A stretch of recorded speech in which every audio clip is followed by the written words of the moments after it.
شاهنشاها در چنین روز مبارکی خدای بزرگ فرزندی برومند را به ملت ایران ارزانی داشته است. Votre Majesté, nous bénissons ce jour où Dieu Tout-Puissant a fait don au peuple iranien, en votre personne, d'un enfant hors du commun, pour qu'à ce moment difficile de son histoire, il le conduise grâce à un génie et une intelligence sans pareil, d'une époque d'ignorance et de malheur à une ère de lumière et de splendeur.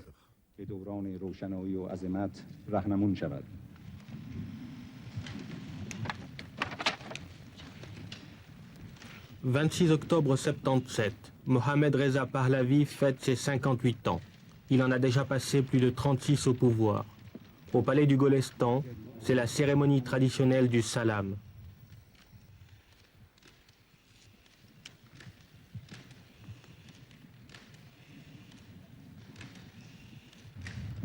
Les membres de la cour, du gouvernement, les corps constitués, présentent leurs vœux au Shah et lui renouvellent leur allégeance. Pour la grande majorité des 37 millions d'Iraniens, leur souverain n'est-il pas le roi des rois, lumière des Ariens, l'ombre de Dieu?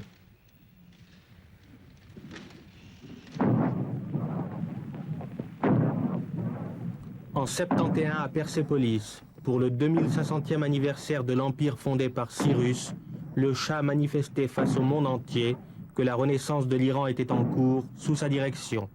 Il s'affirmait en filiation directe du Cyrus qui avait fait la grandeur de la Perse.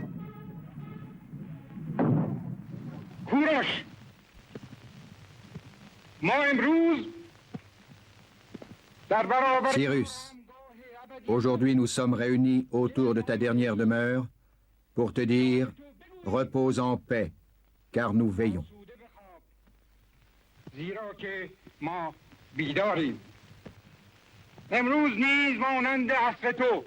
Aujourd'hui encore, comme durant ton ère, au milieu d'un monde tumultueux, l'Iran se veut le messager de la liberté, de l'altruisme et le gardien des valeurs suprêmes de l'humanité.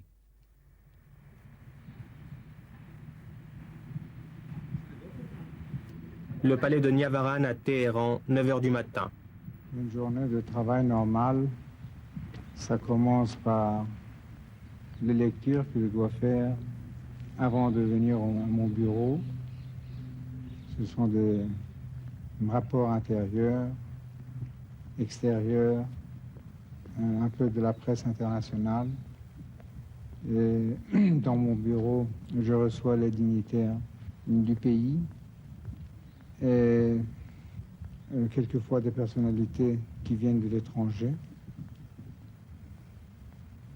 Au déjeuner, c'est toujours un déjeuner avec l'impératrice. Nous avons le temps de le faire.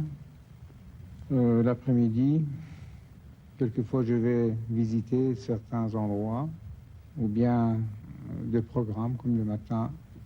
La journée finit ainsi dans les bureaux, mais de nouveau à la maison, je dois lire de nouveau mes rapports. En somme, ce sont des journées de combien d'heures en moyenne? Oh, moyenne. Une dizaine d'heures par jour. Quelquefois un peu plus, quelquefois un peu moins. Vous êtes quelqu'un de très exigeant envers les méthodes de travail, envers les... Les méthodes, non.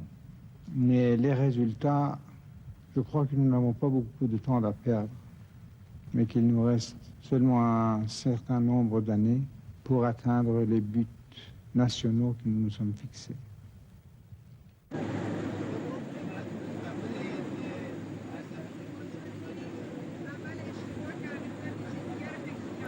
« 9 h du matin. Dans l'avion impérial, la Shah Banu Farah est en route pour une tournée en province. Avec elle, un invité personnel, Nelson Rockefeller, le milliardaire et ex-vice-président américain. L'impératrice a de nombreuses fonctions officielles et joue un rôle de plus en plus important. «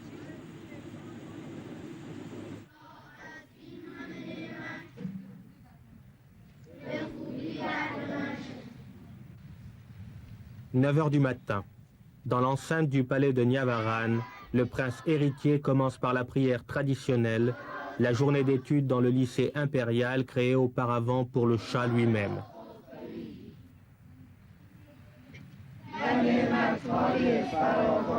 Avec lui, son frère, ses sœurs et les enfants de quelques proches de la famille impériale.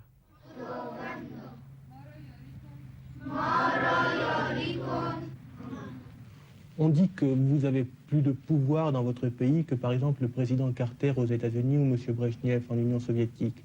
Est-ce que vous vous définiriez comme un monarque absolu? Évidemment, on peut employer tous les superlatifs, mais je crois que je peux dire que je peux traduire et mettre en exécution ce qui est dans l'intérêt de mon peuple avec tous les contacts que j'ai avec mon peuple à travers mes différentes organisations. Je sais ce qu'ils veulent, je sais donc ce qu'ils ont besoin, je sais ce que le pays a besoin et je connais un peu ce qui se passe au monde, donc l'ensemble me donne peut-être l'avantage de connaître davantage que les autres les vraies nécessités du pays.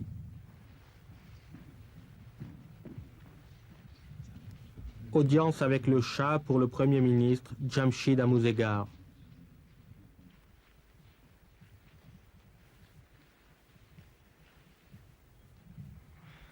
En août dernier, face à des difficultés et des incohérences dans le domaine économique, le Shah a remplacé M. Hoveyda, son Premier ministre depuis plus de 12 ans, par M. Amouzegar.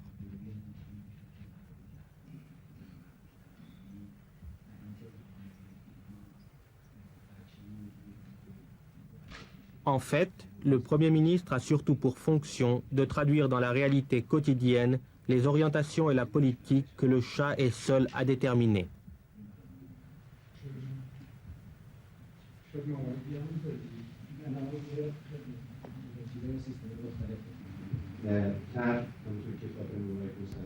Après l'audience avec le Premier ministre, réunion du Haut Conseil économique. C'est là que les choix décisifs sont opérés pour le développement du pays. Dans ce domaine, comme dans tous les autres, le Parlement n'a qu'un rôle d'enregistrement.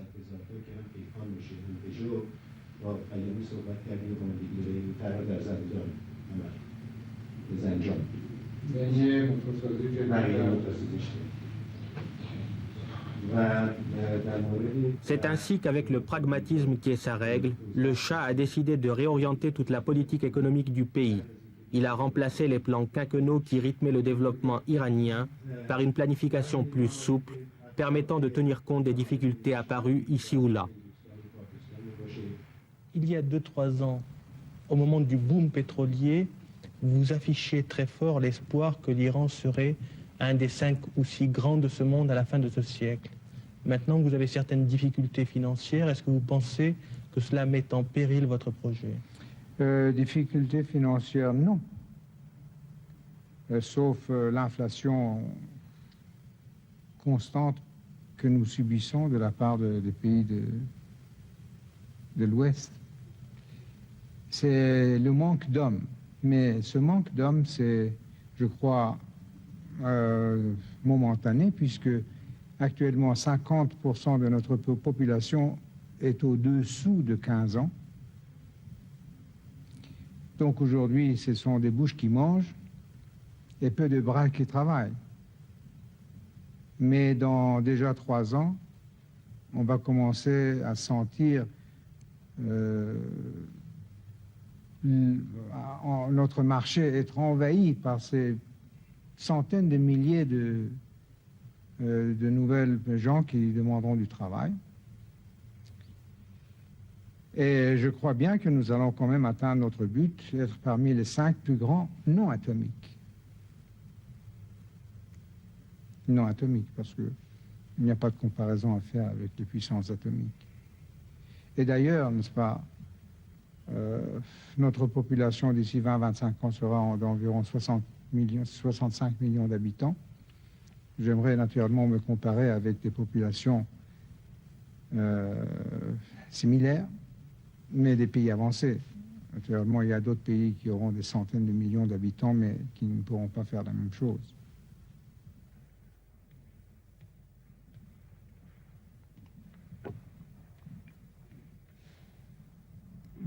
être l'un des grands de la planète. Cet objectif est déjà en passe d'être atteint dans le domaine militaire. Le Shah consacre au problème militaire une attention toute particulière. Ses achats massifs par milliards de dollars ont mis à la disposition de l'Iran un arsenal considérable et ultra perfectionné. Le Shah reçoit ses chefs d'état-major 2 ou 3 fois par semaine et examine avec eux en détail les problèmes de l'armée. L'armée qui reçoit la part la plus importante du budget et reste un pilier du régime. Vous-même, on dit qu'en Iran, vous décidez de tout. Est-ce que cela vous semble correspondre à la réalité? Pour les questions militaires, sûrement. Je suis militaire de profession et de carrière. Mais pour les autres choses, non, pas tellement quand même. Mais pour les questions importantes, j'ai peut-être un peu d'expérience qui m'aide. Comme vous avez remarqué depuis 36 ans, quand même dans les cellules de la mémoire, il y a quelque chose qui reste.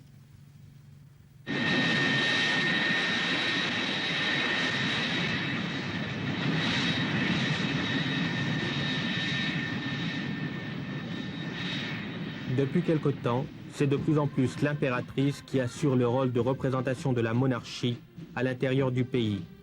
Et ses déplacements dans les différentes provinces sont désormais habituels.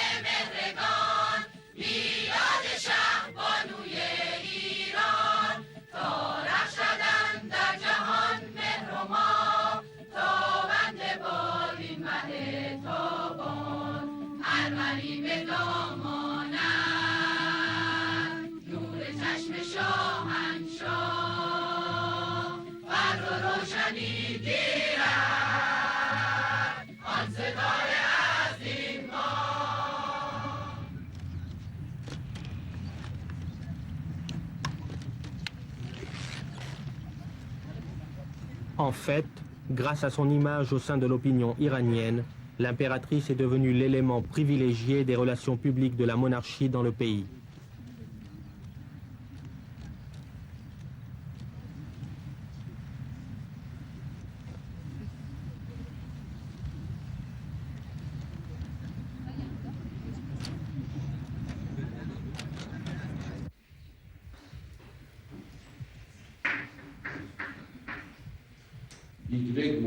C'est la naissance du prince héritier en 1960 qui a consolidé la position de la Shah Banu. Elle a aussi supprimé l'inconnu qui pesait jusqu'alors sur l'avenir de la dynastie et a marqué un tournant dans l'action du Shah.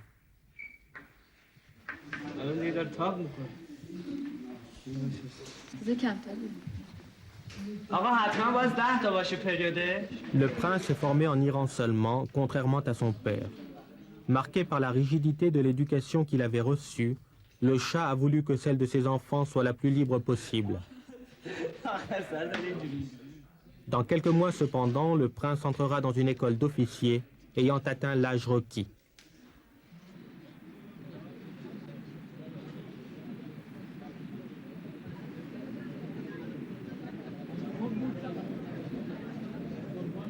Le 30 octobre dernier, en effet, on célébrait le 17e anniversaire du prince. À cette occasion, une réception réunissait les proches de la famille impériale ainsi que les principaux dignitaires du pays.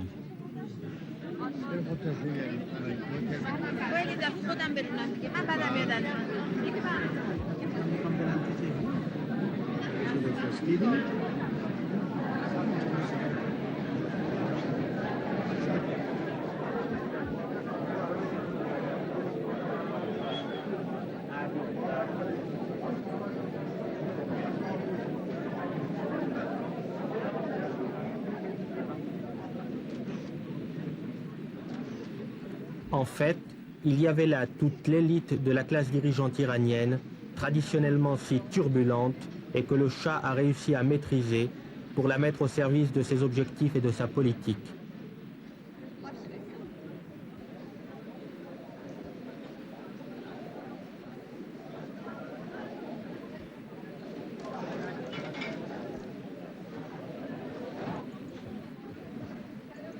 Était aussi présente pour la circonstance la mère du Shah qui, normalement, n'apparaît jamais en public.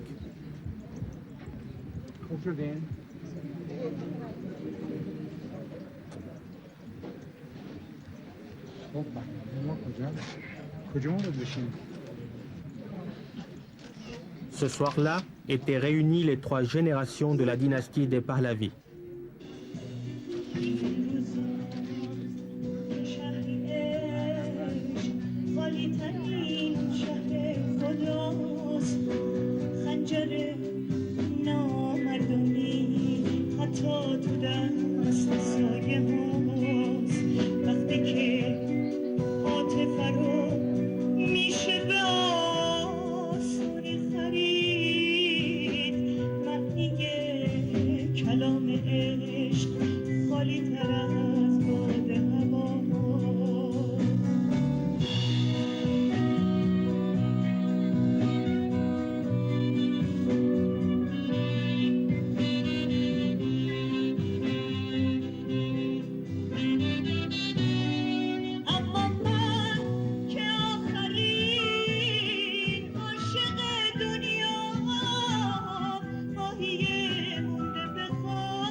Derrière le faste déployé pour la circonstance, il y a le fait que désormais proche de l'âge de majorité, le prince héritier va s'insérer de plus en plus dans l'action déployée par le Shah et la Shah Banu.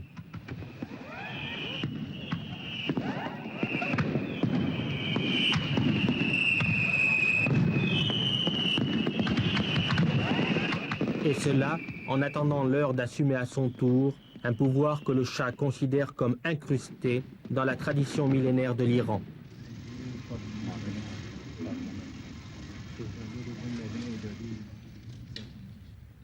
À travers l'histoire, le roi pour l'Iranien, c'était un peu le maître d'école, le professeur, celui qui montrait la voie, le père. Je crois que, en tout cas pour le moment, le rôle du roi est le même que ce qu'il a été pendant 2500 ans dans ce pays.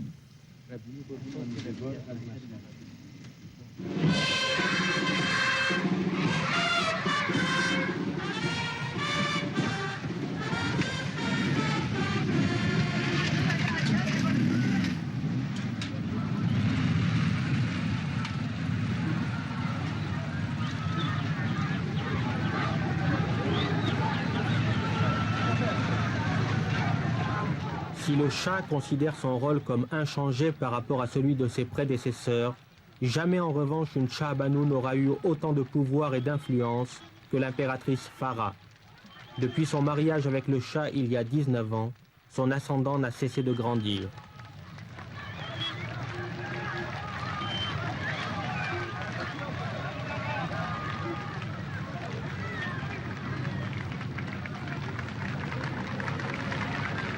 Les voyages que je fais à l'intérieur du pays, c'est surtout pour moi une possibilité d'avoir davantage de contact avec notre peuple dans leur environnement géographique, social et traditionnel. De connaître moi-même mieux mon pays, parce que le problème d'un côté peut être différent de l'autre côté du pays, d'avoir une connaissance plus approfondie des problèmes et des possibilités du pays. Et ensuite, quand je vais à ces voyages, les gens sont contents de me voir. Et si on peut faire plaisir de cette façon-là, c'est déjà beaucoup. Et aussi beaucoup de problèmes que les officiels de ces régions, les gens m'en parlent, et j'essaie de faire quelque chose à ce sujet et de visiter les choses qui ont été faites, les problèmes à résoudre, et aussi en même temps d'encourager ceux qui ont travaillé dans des domaines différents.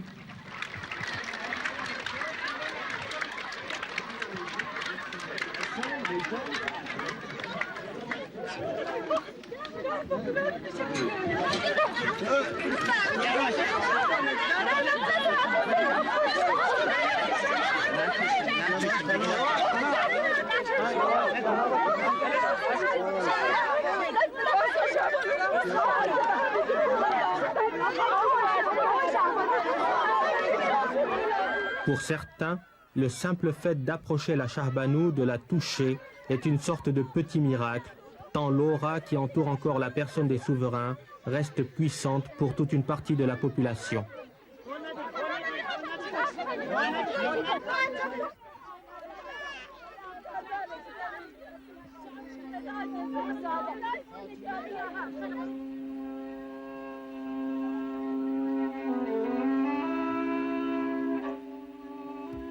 Mais il y a aussi tous ceux pour qui l'impératrice a fini par représenter un dernier recours dans un pays où la pauvreté reste grande et où le poids de la bureaucratie offre parfois un barrage infranchissable pour les démunis.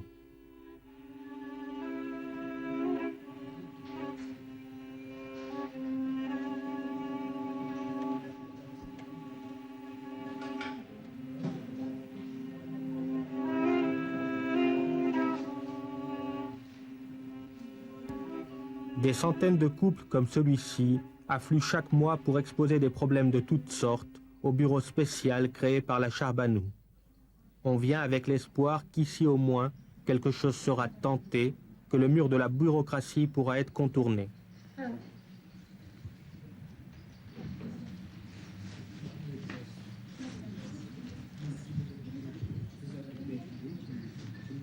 Ce bureau spécial reçoit des dizaines de milliers de lettres par an, demandes d'aide ou plaintes contre des abus. Le bureau intervient auprès des administrations directement concernées et suit le développement de l'affaire pour s'assurer qu'une solution est trouvée.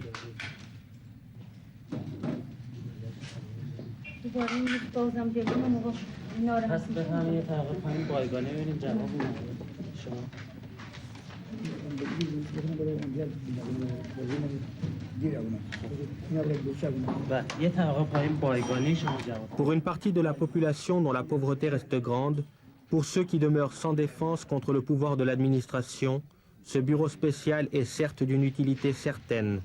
Dans quelle mesure cependant peut-il être mieux qu'un pis-aller, vu le manque de structures gouvernementales adéquates?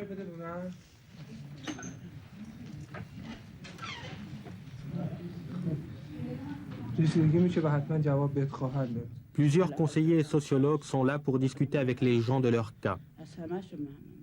Cette dame, par exemple, se plaint des suites de l'expropriation de sa maison, car elle n'a toujours pas reçu, dit-elle, la compensation promise.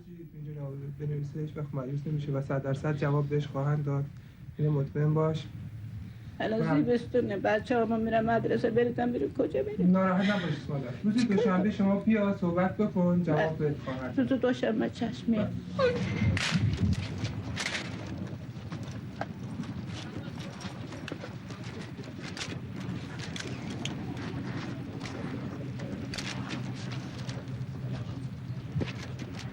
Dans cette base, l'armée iranienne jouit de l'assistance des Américains pour la formation technique des recrues.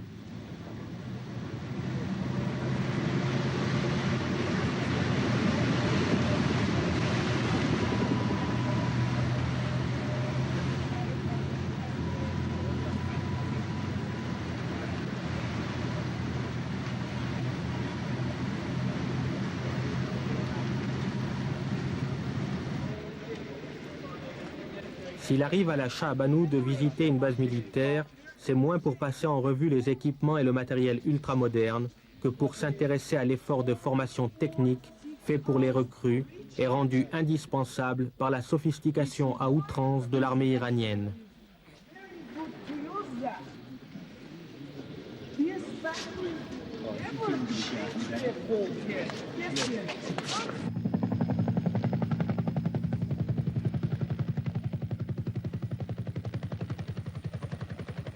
Les multiples déplacements de la Shah Banu permettent de maintenir un contrôle direct de la couronne sur le développement accéléré du pays, surtout compte tenu des erreurs et des incohérences constatées parfois. Ici, par exemple, elle visitera une cité satellite achevée près d'Ispahan en collaboration avec les soviétiques. Il faut dire une chose, mes voyages en province, bien sûr, quand on sait que je vais voyager, on se met à travailler un peu plus vite, à arranger les choses, à ne pas faire traîner les problèmes. Déjà, avant que je n'arrive, il y a beaucoup de choses qui se font.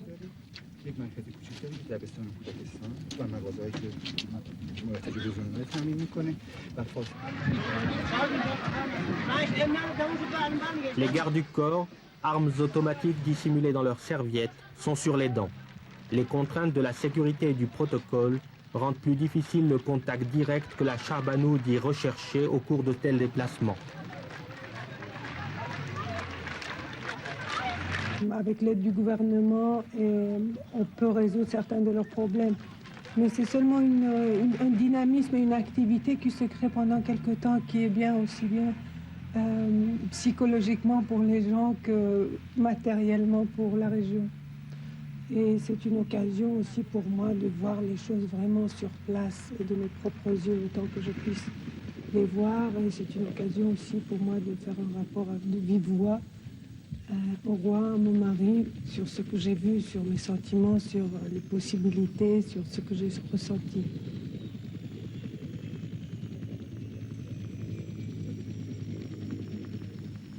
On vous accuse parfois d'imposer à l'Iran un développement trop rapide. Est-ce que les boulots d'étranglement que l'on peut voir ici et là ne semblent pas donner raison à ces critiques? C'est possible. C'est très possible.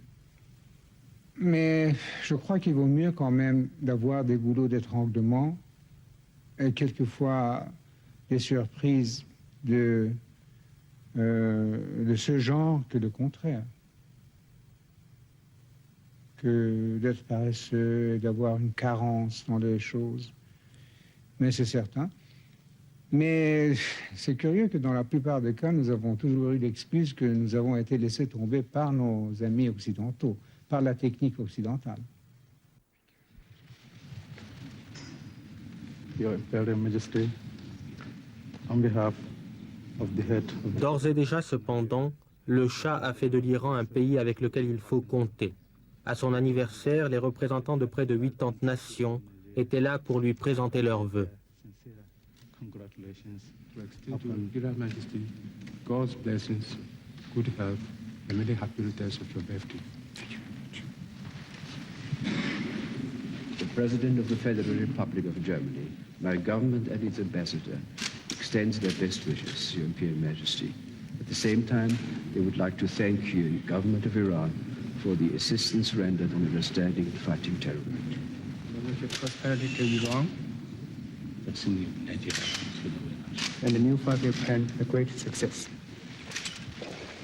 Si l'heureux événement de l'anniversaire de votre Majesté impériale me donne la possibilité de vous souhaiter beaucoup de bonheur au nom du Conseil fédéral et vous féliciter très chaleureusement. Government and people of Somalia.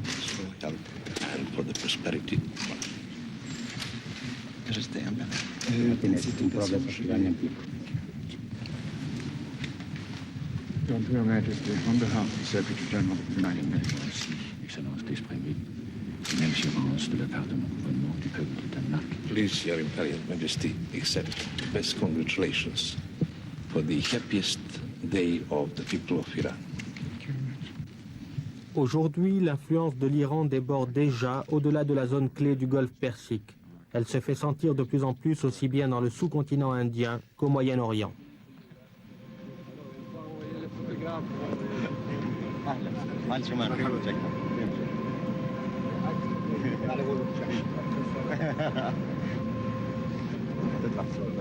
Le Shah entretient des relations privilégiées avec le président égyptien Sadat et les rencontres entre les deux hommes sont assez fréquentes.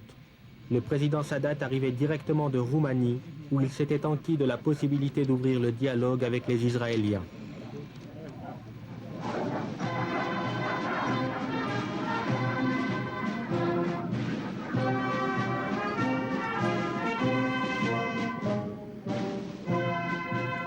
Aux yeux du président Sadat, l'Iran n'est pas seulement un bailleur de fonds important pour de nombreux projets en Égypte.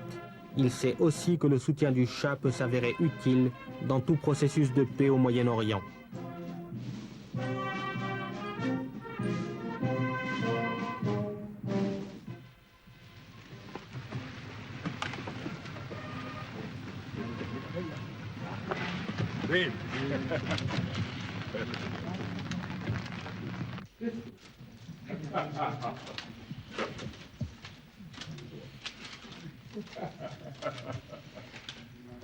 Le président Sadat était à Téhéran en tant qu'invité personnel du Shah, et seuls les membres les plus proches de la famille impériale ont été conviés au dîner intime au palais de Niavaran.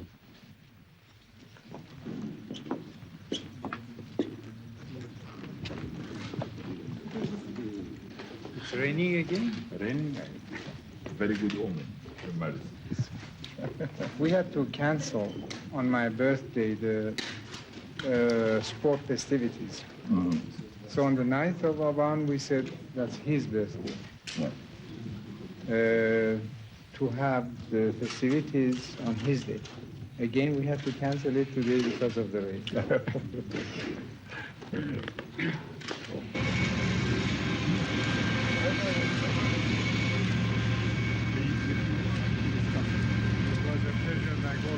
Les entretiens entre les deux chefs d'État resteront confidentiels. En fait, entre le Shah et le président Sadat, il n'y a pas seulement une convergence profonde d'intérêts face à des ennemis communs. Une certaine affinité de caractère existe aussi entre eux.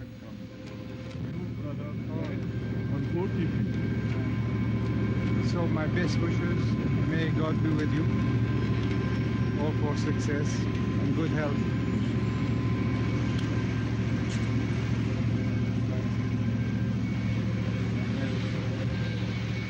Deux semaines plus tard, le président Sadat annonçait son intention de se rendre à Jérusalem et le Shah soutenait son initiative. Les deux hommes se sont rencontrés à nouveau au début de l'année pour faire le point sur l'offensive de paix.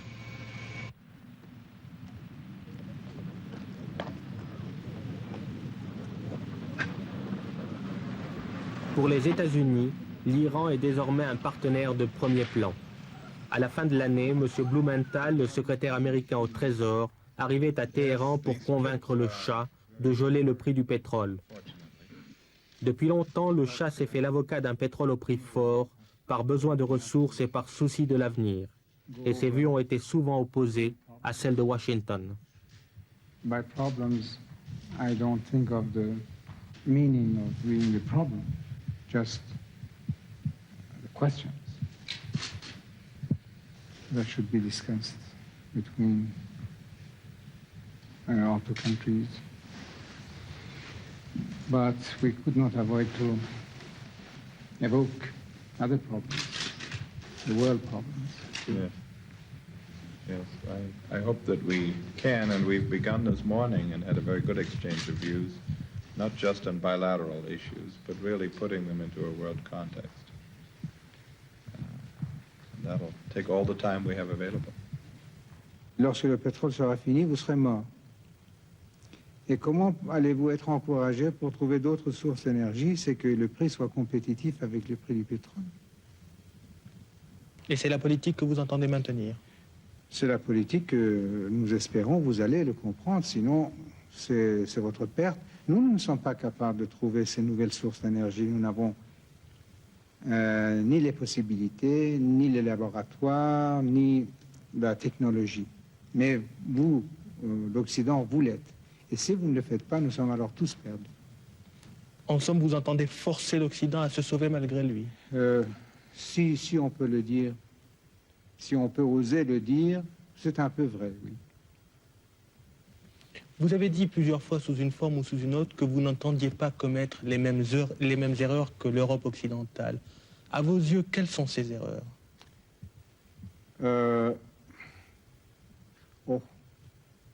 Évidemment, on peut répéter les mêmes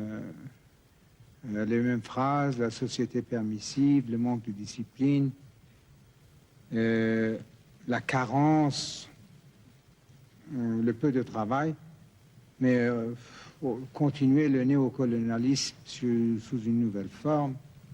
On peut dire toutes ces choses-là. Mais en faisant un résumé, c'est que vous dépensez ou vous recevez en solde plus que vous ne produisez. Évidemment, je ne parle pas de la Suisse, c'est un cas tout à fait particulier à cause de vos banques. Mais est-ce que cela peut continuer? Et pour que cela continue, il faut que vous exploitiez les autres peuples en leur vendant vos produits plus chers, en créant une inflation, même si c'est nécessaire, une inflation fabriquée. Mais pendant combien d'années pouvez-vous continuer cela? En vous gonflant d'une façon artificielle et en anéantissant le tiers-monde. C'est impossible à continuer. Pourtant, le sort de l'Iran est lié indéfectiblement à l'Occident. Oui, oui.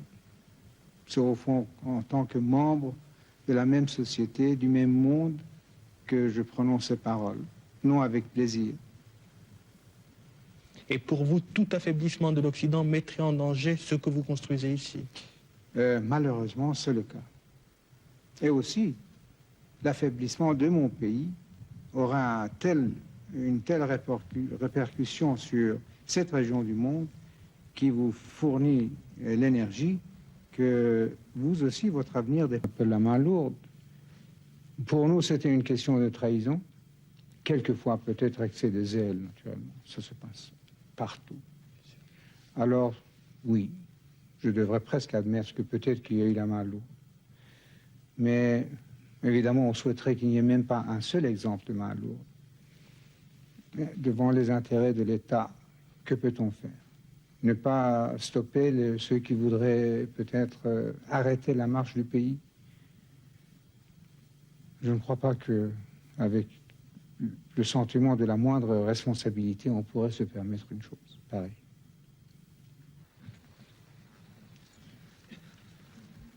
C'est la SAVAK, la police secrète iranienne, qui reste chargée de la neutralisation de l'opposition, même si ses pouvoirs ont été réduits il y a quelque temps. Le père de ce jeune garçon était un officier de la SAVAK. Il a été tué par des opposants et l'enfant est pris en charge par une institution.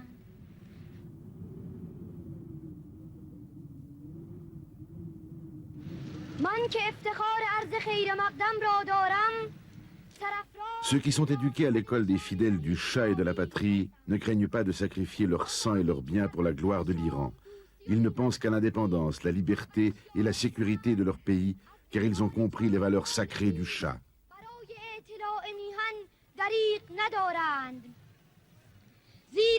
Le discours de ce garçon exprime au fond l'état d'esprit à partir duquel le régime justifie l'action de sa police politique.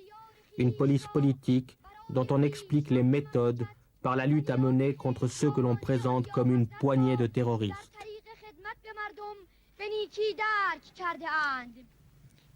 Dans le domaine de l'ordre intérieur, qu'est-ce qui se passe aujourd'hui? En Europe, vous allez être obligé de faire exactement ce que nous avons fait et que vous nous avez reproché d'être ferme et de vouloir la discipline chez nous. Vous devez le faire dans votre société, sinon votre société va s'écrouler.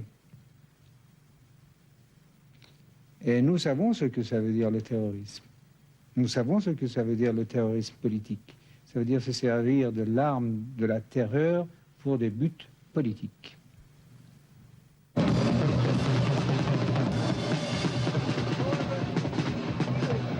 Exilée, l'opposition reste active à l'étranger. À l'occasion du dernier voyage du Shah aux États-Unis, elle organisait les plus violents affrontements que Washington ait connus depuis la guerre du Vietnam. Et les gaz lacrymogènes abondamment déversés allait faire pleurer toute l'assistance.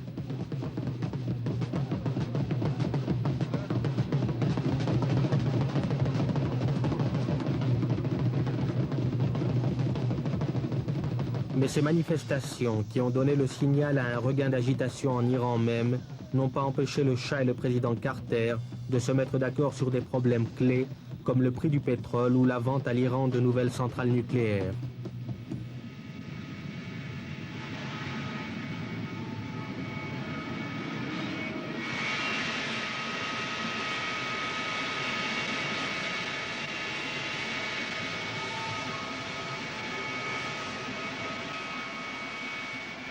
C'est que, désormais, le Shah incarne la plus grande puissance du Golfe Persique. Il est devenu le gendarme et le protecteur de cette zone vitale pour l'Occident. Comme tel, il reçoit régulièrement les souverains des Émirats avoisinants. Ici, le cheikh d'Abu Dhabi, président de l'Union des Émirats arabes, arrive en visite officielle.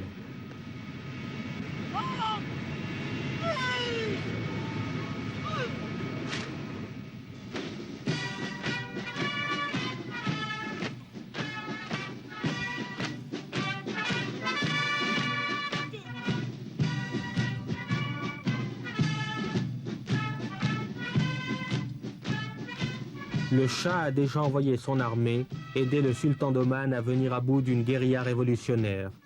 Il a déclaré à plusieurs reprises que tous les États de la région pouvaient compter sur son aide pour faire face à des tentatives de subversion.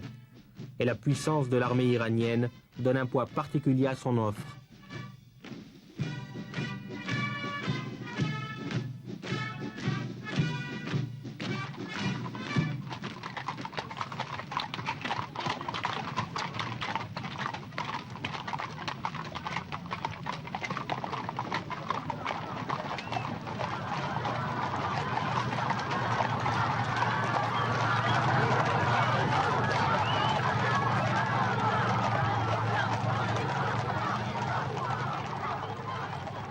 Le président de l'Union des Émirats arabes sera reçu pendant 2 jours avec tout le faste propre à une visite d'État et qui symbolise le nouveau statut de l'Iran.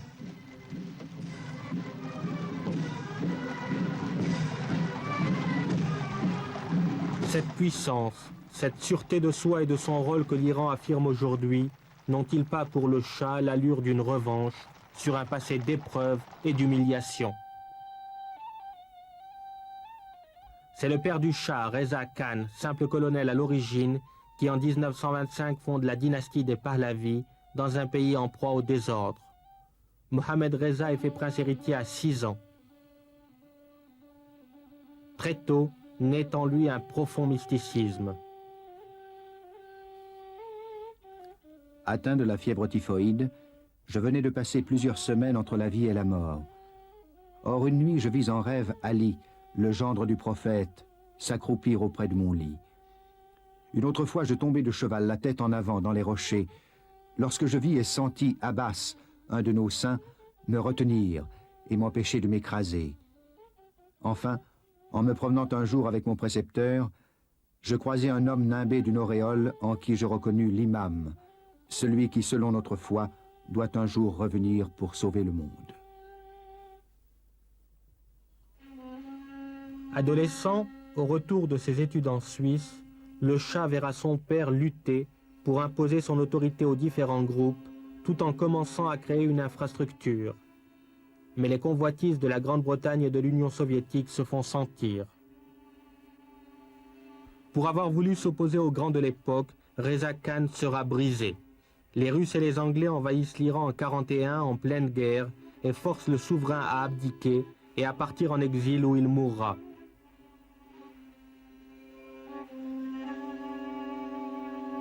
Le Shah actuel accède donc au trône en septembre 1941, quasiment prisonnier des Anglais, dans un pays en proie aux influences étrangères, occupé au nord par les forces soviétiques et au sud par les forces britanniques.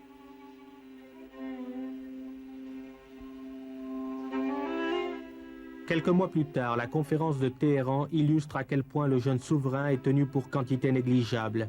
Bien qu'officiellement ses invités, ni Roosevelt, le président américain, ni Churchill, le premier ministre britannique, ne daigneront se déranger pour lui rendre visite. Seul Staline, qui ne cache pas ses visées sur l'Iran, fera une visite de courtoisie au jeune Shah. En 1949, première tentative d'assassinat contre lui. À une cérémonie à l'université, un fanatique tire 5 balles sur lui. Il en réchappe et de son lit d'hôpital lit une proclamation au peuple. Plus tard, 2 autres tentatives contre lui échoueront, ce qui renforce sa certitude d'être soutenu par la Providence. Oui, je l'ai avoué que toute ma vie, ça n'a été qu'une succession, surtout pendant une période de ma vie, de rêves et d'apparitions mystiques. Je crois que j'ai vraiment une mission à accomplir. Les succès qui ont été enregistrés jusqu'à présent, certains sont inexplicables. Moi, je l'explique justement par cette autre force. Et je suis sûr que tant que j'aurai à accomplir la mission, eh bien, je serai là, la mission sera accomplie. Lorsque le temps sera fini, eh bien, ça sera fini. C'est ainsi que vous expliquez vos miraculeux, disons, succès par rapport aux tentatives d'assassinat qu'il y a eu contre vous. Oui, je n'ai pas d'autre explication. Et même, non seulement cela, ce qui s'est passé dans ce pays, si vous comparez mon pays maintenant à ce qu'il y était il y a, disons, une trentaine d'années.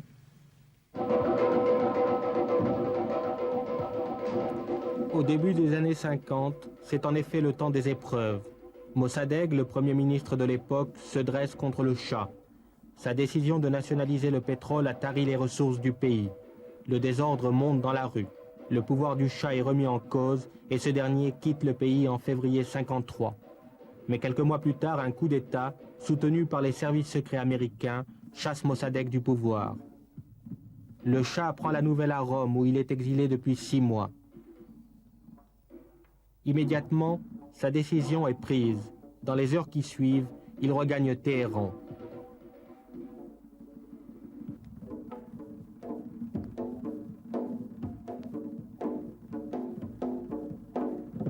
Rentré dans son pays le 20 août 1953, le Shah y reçoit un accueil triomphal.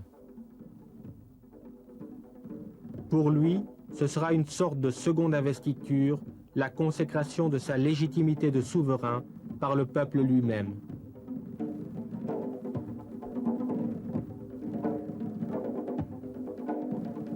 Surtout, le Shah tirera les leçons de l'épreuve. Il ne permettra jamais plus que les partis politiques ou le Parlement puissent mettre en cause son pouvoir.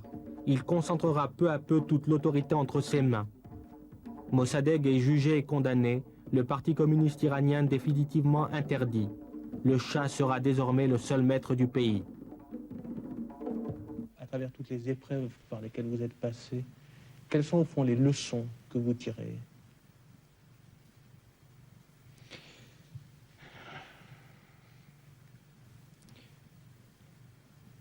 D'abord que il ne faut pas avoir peur.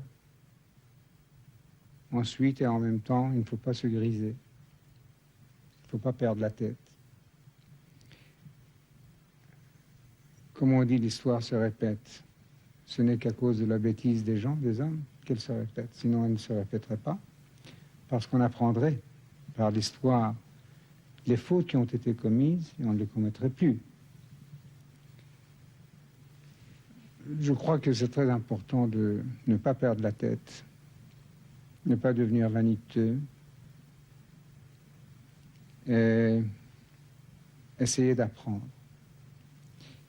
Et lorsqu'on remarque une faute, ne pas essayer de dire « oh non, ce n'était pas une faute, ça s'est passé », enfin trouver des excuses, mais accepter les fautes. Mais aussi de ne pas avoir peur. On ne vit qu'une fois.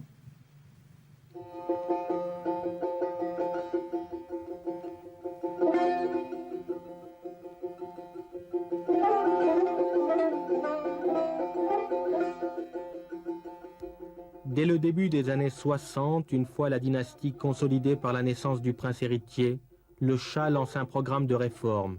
il commencera par distribuer les terres de la couronne.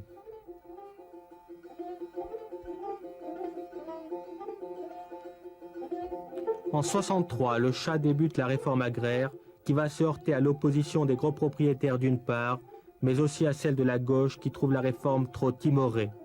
Le Shah agira par décret en passant par-dessus un parlement hostile.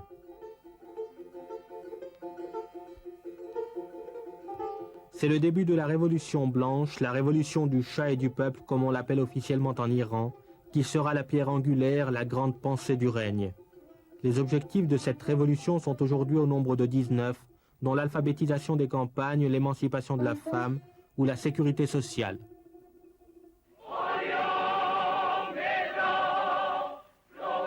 C'est une fois son pays en marche vers ce qu'il appelle la grande civilisation que le Shah se fera couronner empereur en octobre 67.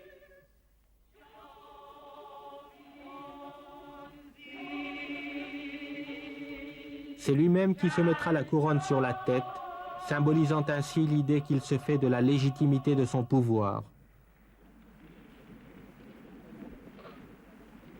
Je représentais moi-même le peuple, alors on peut dire que par mes mains, c'était le peuple qui me couronnait.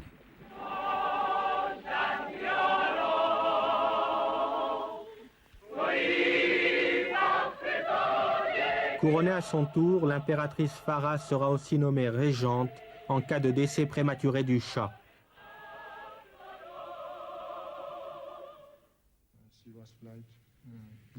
Aujourd'hui, cependant, tout l'avenir de la dynastie repose sur le prince héritier, et l'éducation qu'il reçoit vise à le préparer à ses responsabilités.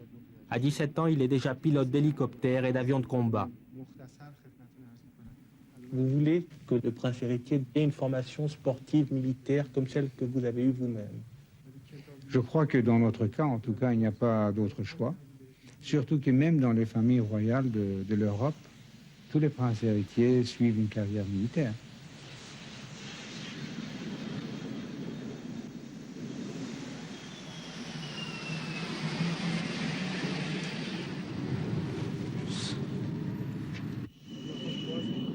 Ce jour-là, le prince allait effectuer son premier atterrissage, seul aux commandes d'un avion de combat.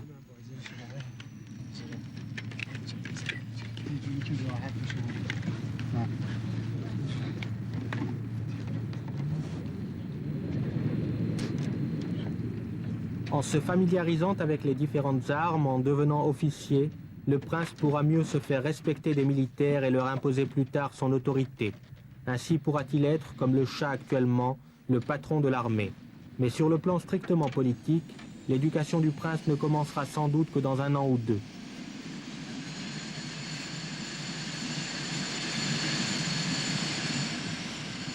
J'aimerais mieux qu'il finisse ses études secondaires avant que je commence à lui parler un peu sérieusement.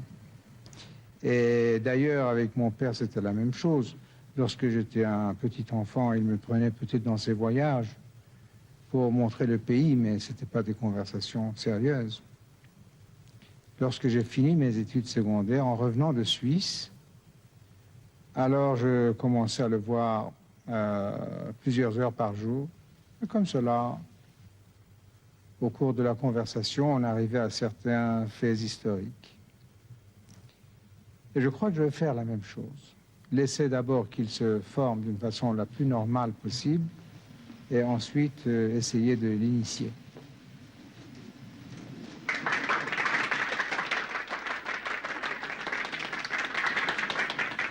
Elle vous a prêté l'intention de lui laisser la place, en quelque sorte, si vous me passez l'expression, dans une dizaine d'années. Est-ce que c'est le cas et comment voyez-vous les choses? Oui. Mon père voulait faire la même chose. Il n'en a pas eu le temps. Et j'ai vu que avant que le transfert se fasse, je croyais que c'était très facile. C'était comme de boire un verre d'eau.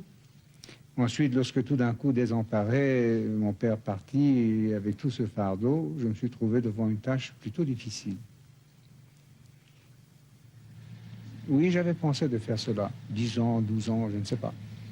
Mais en tout cas, lorsque je serai encore en vie, et peut-être utile encore, comme conseiller.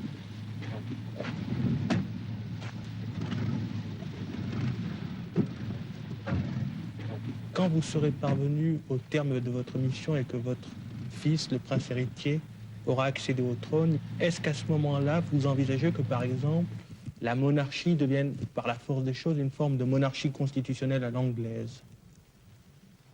Oui, si c'est le cas, mais je ne vois pas pourquoi tout le monde n'attend que ce jour vienne. Quel avantage ça aurait pour mon pays? Ce que je souhaite, c'est que nous ayons la situation qui pourrait le mieux servir les intérêts de mon peuple.